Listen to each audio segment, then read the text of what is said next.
retour. Désolé, je vous laisse passer le micro.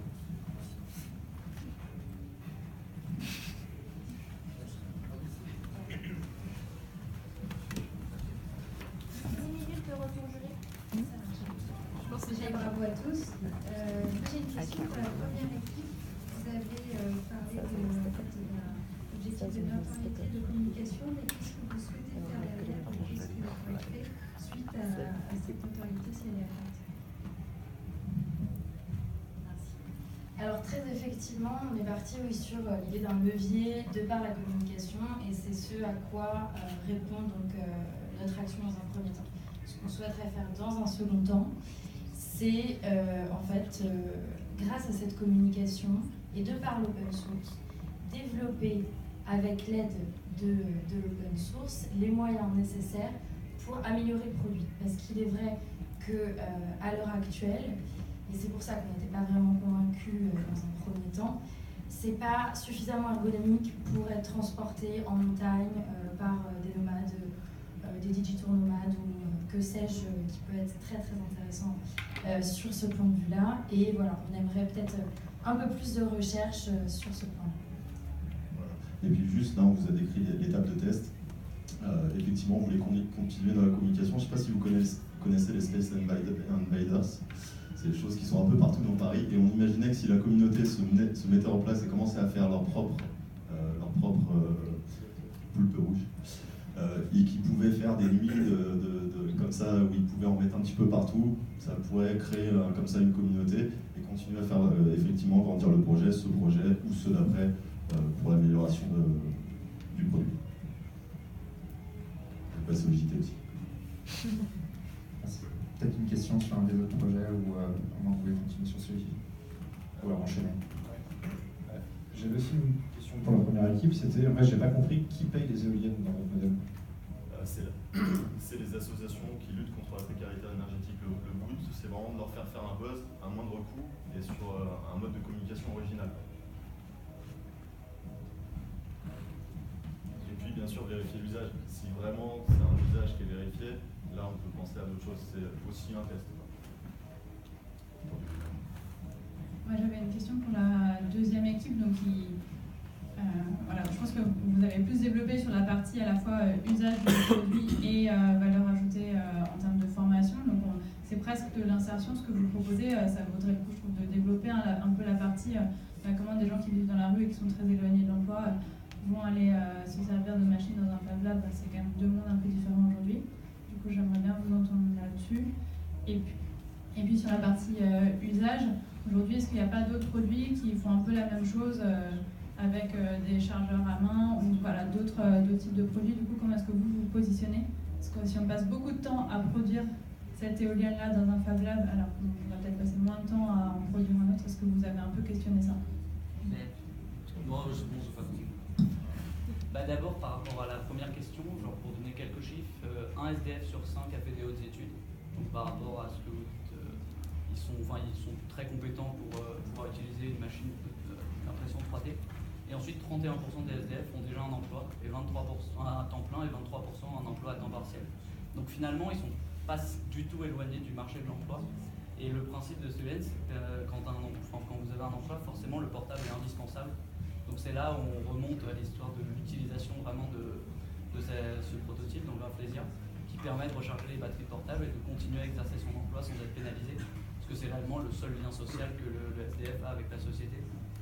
Et en deuxième lieu, la deuxième question... Déjà sur cette première question aussi, on avait pensé qu'un membre de l'association accompagne le SDF aussi au Fab Lab. Et de toute façon, ces associations connaissent personnellement les SDF, donc ils ne vont pas non plus demander à n'importe qui. Ils vont demander à ceux qui sont simples, qui sont aptes et capables et qui ont réellement envie. C'est vraiment tout repose sur cette idée de pair à pair et de discours direct. Voilà, en fait, nous, ce qu'on veut vraiment, c'est impliquer chaque acteur du projet et les SDF qui soient vraiment impliqués. Donc c'est caricatural, mais s'ils mettent de la mauvaise volonté, l'association n'enverra pas des SDF dans les Fab Labs pour créer le produit. Et la deuxième question, c'est qu'il y a déjà des produits existants, c'est ça? Ouais, sur les alternatives qui pourraient être. Il y a des alternatives déjà qui ne sont pas mobiles. Par exemple, on peut aller à Pôle emploi et recharger, mais ça implique de se déplacer et assez souvent. assez gestuelle. Ça, c'est quelque chose qui se fait, on n'a pas besoin forcément de le faire en même temps. En plus, les bouches de métro, souvent, c'est la chaleur. Les SDF, ils vont aussi à côté pour avoir cette chaleur. Donc, si en plus, ça leur permet en même temps de recharger leur portable, c'est un moyen alternatif qui permet par exemple de recharger son portable, c'est bête, mais en dormant. C'est-à-dire la nuit, souvent les SDF se positionnent à côté des bouches de métro qui émettent des flux d'air assez importants avec chaud, qui leur permettent d'avoir chaud, et en plus ils pourraient plugger donc leur Aphlesia et recharger son portable pendant qu'ils dorment. Comme nous tous, quand on se couche, on peut recharger notre portable. Voilà.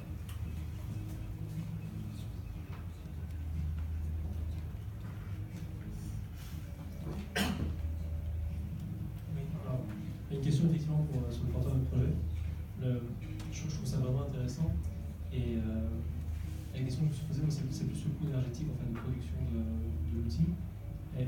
Si on arrive à une profusion de ce type de coupe rouge, j'aime bien le terme, est-ce que c'est plutôt positif ou est-ce que c'est plutôt négatif? Parce qu'on peut. Idéalement, c'est vrai que j'y avais pas pensé, je me suis dit, finalement, c'est vrai que si on est partout, ça servirait au SDF, ça servirait à tout le monde et c'est un meilleur accès à l'énergie. Mais est-ce que la production coûte peut-être. Qu'est-ce qu'elle coûte et quel est le coût énergétique? Effectivement, je pense que cette question, elle est délicate et moi je répondrais par ça en disant que c'est une sorte ça reste une sorte de hacking urbain. Et il y a quelqu'un tout à l'heure qui a dit en fait on devrait appeler ça une sorte de Robin des Bois énergétique.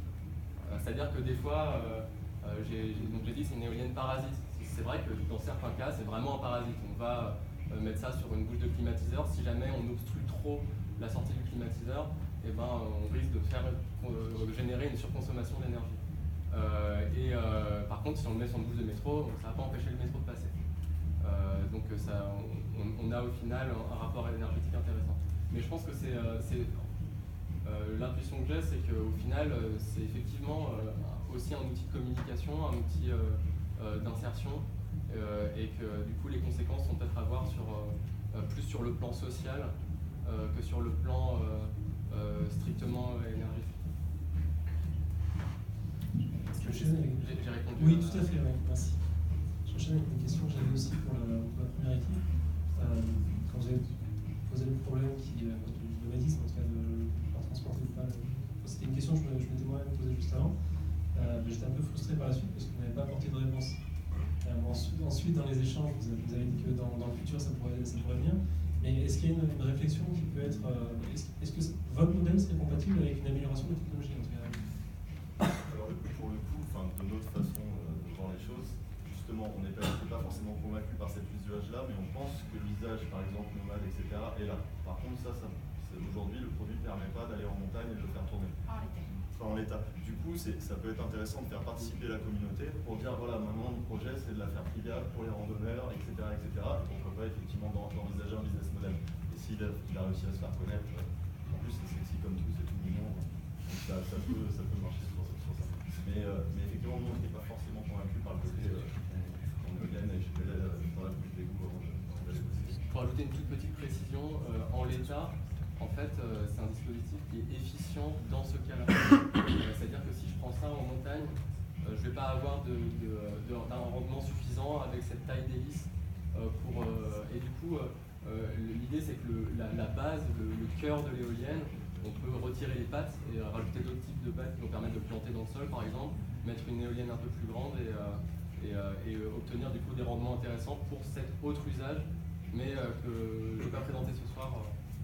Ça nécessite plus de recherche, donc peut-être dans un second temps, une fois que sur le plan communicationnel, Je suis entièrement d'accord. En fait, l'une des raisons de ma question, c'était aussi que l'aspect open source, open hardware a été un peu mis en avant.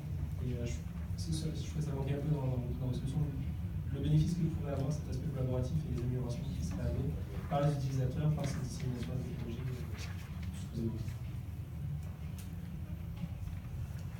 Une dernière question, remarque Pour continuer sur vous, sur la partie open source et communauté, vous avez dit que ça pourrait être, si les associations le déploient, vous pourrez voir l'usage et potentiellement les dégradations aussi qui vont se venir et tout. Et donc là aussi, c'est comment est-ce que vous pensez ça, sachant que les utilisateurs, ça va peut-être pas être des gens défavorables, si c'est des associations plutôt centrées sur la précarité qui les mettent en œuvre.